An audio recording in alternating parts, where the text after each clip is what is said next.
Hello everyone, with you is Kectil and me, Alexandra Fomin, a colleague of Kectil and a participant of the Kectil conference in 2023. Today's video will not be an easy topic of discussion for both me and my colleague Goar, but before we start, I want to briefly remind you that it is important for us to see your support by liking this video, and also don't forget to subscribe to our channel.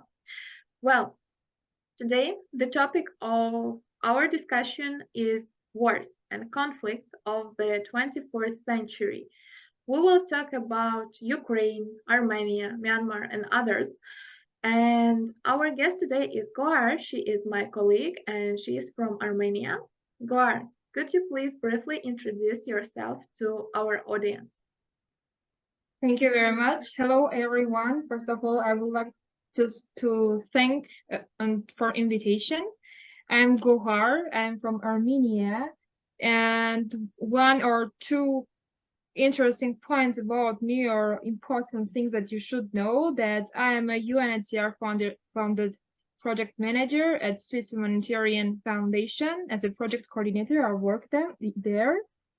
I'm Young European Ambassador in Armenia, and I also am very interested in arts.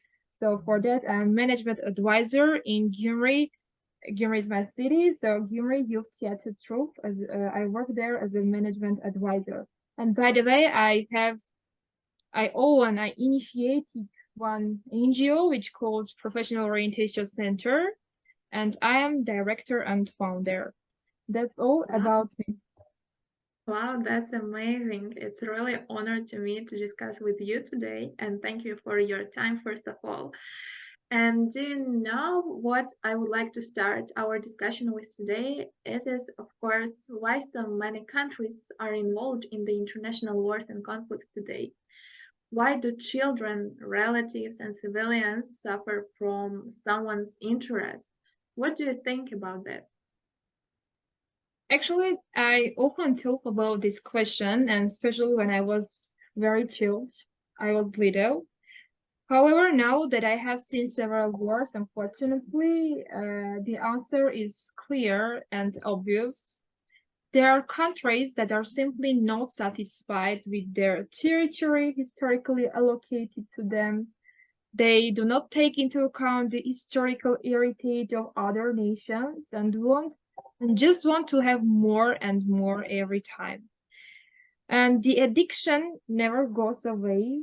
The constant desire for have more leads to wars.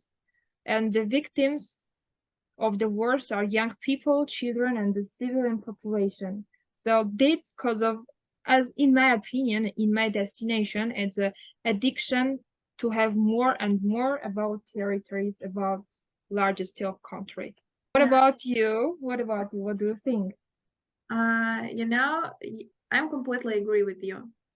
Personally, my opinion on this matter is that a lot is laid in the international conflicts of the historical factor and mentality, first of all. Then come the business factor, I mean land and human resources and other resources. And then imperialism and religion, because, for example, as I'm from Ukraine, and as we know all, the war in Ukraine with Russia started last year. But for me, as Ukrainian, the war in Ukraine with Russia didn't start last year. This terrible tragedy dates back to the time of the creation of the Moscow Kingdom. We learned it during studying at school and university. Why? Therefore, if you look at it from the perspective of language of history, Moscow was formed as a result of the unification of Finnish world tribes, and after hundreds of years and the existence of Kievan Rus, this is modern Ukraine. That is, from the 20th century, Moscovites began to steal Ukrainian history and resources through wars and different conflicts, and these wars continue in cyclical to this day.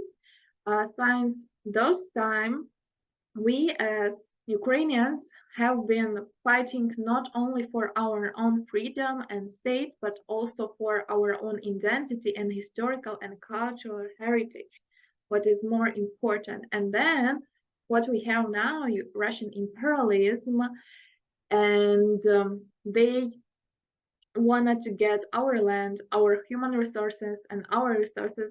They want to destroy everything what we have, historical and cultural heritage, as they doing it during all the centuries. And as I know, in Armenia, you have also conflict between you and your neighbor. Could you please tell us more how it was started and what is the situation right now? Actually, in reality, the conflict in Armenia and in particular Nagorno-Karabakh was talking about the occupation of foreign territories. When you take over territories that do not belong to you due to wars, due to double standards in the world. And however, there is a no conflict now because Nagorno-Karabakh is no longer independent, so it's already occupied by Azerbaijani forces. But that does not mean that there are no conflict issues, because yes, now in Armenia situation is kind of calm, but it's not. It doesn't mean that there are no conflict issues, that everything is okay already, that we can cooperate or communicate with the other regions, like a really nations, our neighbor nations, or so that, or that the issues have been resolved, or we already can be like friends or brothers. It's not like this. Yes, there are no conflicts in borders. There are no right now. I speak about right now because I don't know what can happen. For example, after 2 days or months. But yes, right now there is no conflict or border situation in borders. But however, one day truth will come and history will win, because we all know that these places are Armenian. Every time, every week, every centuries, there lived Armenians. They had a lot of Armenian churches that they want to just drain. But I hope that truth will come and history will win one day. I hope so, and I'm glad to hear that in your territory, in your place where you now, there are no wars. There's some kind of peace right now that you can sleep without any missile attack. That's one of the biggest, value I would say right now from my perspective of you. And you are right, the truth will come, and everyone will see the truth. That's why we today's now here for talking about the truth, for sharing about the truth. It is about Kectil, it is about today's our conversation, and someone needs to tell the truth for everyone. And if today's um, for example, 100 people won't believe in that, but in 2, 3 weeks, even months, it depends, truth will win. So I am believing that, and I'm sure that our viewers were interested to hear many details about the conflicts in our countries, I mean Armenia and Ukraine. So we will leave for them link to the podcast that we have already recorded in the video described before, and we will put in below in the video. And I would like to focus in more detail on another large-scale war today, which few people talk about, the war in Myanmar. Have you heard anything about this country and the war that is going on in it today? Before the Kectil conference that we had in summer, last summer in the United States, I had only heard about Myanmar from my geography book from the school. I already know that there is some country, but I even didn't know where it is exactly located. And the information I received during the conference actually simply shocked me, because no one talks about it, because the states do not want to have such a big enemy as Myanmar has, and in fact, it's not possible to blame other states diplomatically. As for me, specifically, I work with UNHCR and have two extremely intelligent young refugees from Myanmar who really want peace and believe that one day they can live in more peaceful world. But of course, about Myanmar situation, no one's know because, for example, when I came back to Armenia and said that about Myanmar, not the situation in Myanmar, but just about Myanmar, that there is a country which called Myanmar and there is a people there living. No one actually, very few people just not knew about the name of this country, not even the situation. But in my perspective, it's just a cause of big enemy, huge, very strong, powerful enemy, as we know. Myanmar has, and no one want to have any economical, any diplomatic bad relations with any country. So it's okay for by side of the other countries, but it's not okay that until now there are some situations, conflict which provoke wars, which is really not positive thing that now happen. Yeah, I'm completely agree with you. I also had such experience that before the Kectil conference this summer, I had know quite a lot of facts and information regarding Myanmar and the conflicts. Only one thing that I known, it was before Ukrainian war, that Ukraine support one of the force inside the Myanmar country. I'm not sure which one, but before the big war in Ukraine, we had this resources for supporting other countries. Right now, we're trying to find more resources for ourselves. But the question that hurts me a lot: why did they talk about the war in Ukraine and Armenia? They talk about other wars, but yeah, Myanmar, it's war inside the country, and everyone just silent about that. I mean, big countries. I mean, countries where is no wars. I mean, big player. Why they are silent about that? What do you think? It's a really hard question. I do not have deep ideas about the internal political situation. In any case, the information that reached me is just one piece of information. I mean, for have general opinion, I need more information, more speakers, because as we already, for example, listened about our Kectil colleague, what now happening there, that I don't have more information from the other side, for example, from the other people. So unfortunately, I don't have some kind of deep opinion about this question. However, regardless of the facts where war occurs, it is evil and it's necessary to prevent the conditions that cause conflicts as quickly as possible, because it's not important in which territory it's going on, it's not important which countries are participating of this. War are very bad thing, it's terrible, it's horrible, and we should commit, we should invest all our efforts just to make their finished and removed from the world. But in Yeah, case of Myanmar, just I can say that because I don't have a lot of research done. I don't have a lot of information, just kind of some stories from one to person. I can't say very specific deep information opinion about it. But actually it's our perspective, it's our like responsibility to go and to read about what's happening, because we want that everyone talks about Ukraine, Armenia, so what's now happening, but we don't have a lot of time to go and to read about the other countries. So Afghanistan, for example, Myanmar, I don't know, Palestine, Israel, just there are some kind of conflicts that yes, I don't have, so I can't say the exact thing about the situation. yeah. From my side if we talk about Myanmar. I would say that some of my friends they known about what's going on in Myanmar, but they know due to reason that we studied in the international relations faculty. That's why it was our field, just studying courses to know about all wars, about all conflicts, what's going on in the international area.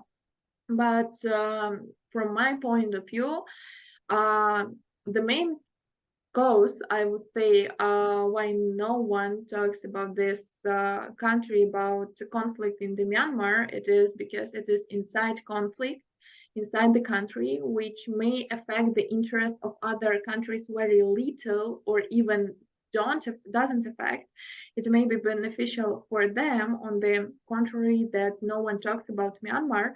Well, as I know from my knowledge, some of my reading that I did before, and there are also involved big international players in that conflict who support one or the other side of the conflict there. That's why it is not good to share as much as possible information what's going on, because as you said, it will show the truth, and it will show evil, what's really going on in the country, how civilians died, and so on and so forth. But I know some YouTubers, some bloggers who did research regarding Myanmar conflict, so everyone can openly find it in the YouTube and also take a look what they are thinking. And as I know, in the different international organizations, Myanmar topic also rise frequently.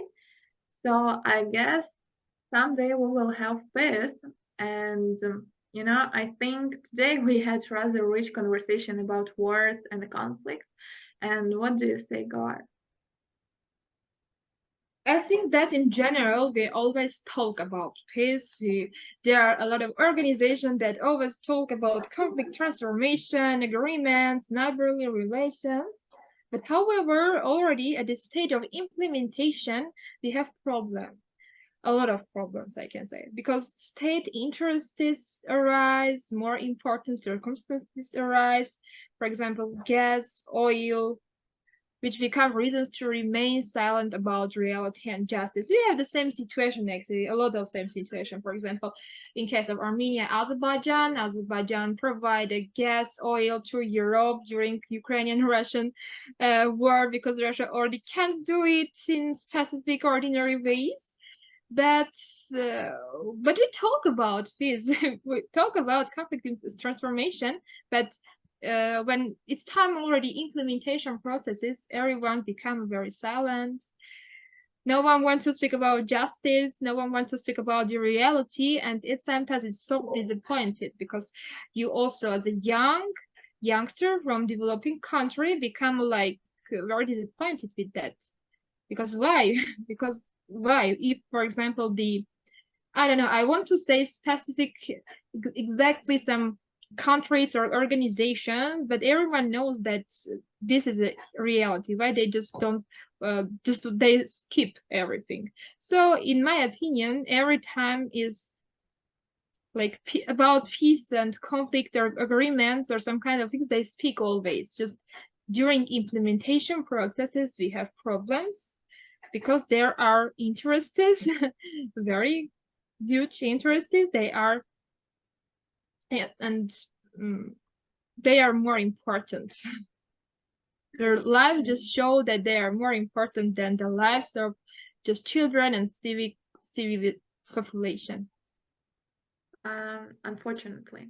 And you know what just came to my mind when you shared your thoughts? It is that the main cause of the conflicts and problems, it is resources. Resources, it is money.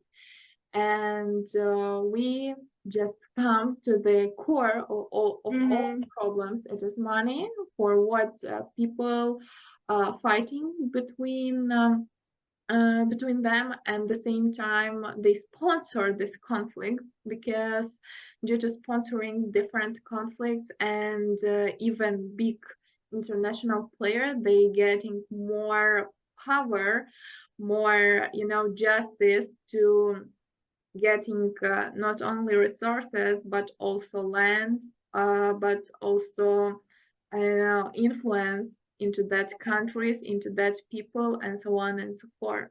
So again and one more time comes to the big force. It is resources, it is humanity, it is business and money, it is other relative things that helping to big players influence the small countries or really important geographically or geopolitically countries and getting what they want. We have what we have, and also, let's a bit summarize our today's discussions because as international relations specialist, I would say I can talk about war conflicts a lot of times, and I can talk a lot about that. But as we have already recorded quite a lot of podcasts about our two countries and other countries, what link for what we leave below in the video in the descriptions, I would just, back to sake of tradition in that Kectil YouTube channel, and I would like to ask you one last question. What do you wish for young leaders from those countries where the political, economic, and social situation is difficult right now? Regardless of nationality, gender, religion, and other differences, I will say one thing, that the problem of our country is only ours. No one will ever help. You should never rely on any allies. Just as we are the ones who solve our personal problems, for example, I don't have money, it's me who should go and hard work to have money, yes? And we are the ones who take the front and fight and protect our countries. I just I just would like to say that be nationally united, have a national congregation, and love your countries. And don't believe that the other ones, the other countries will come and help you.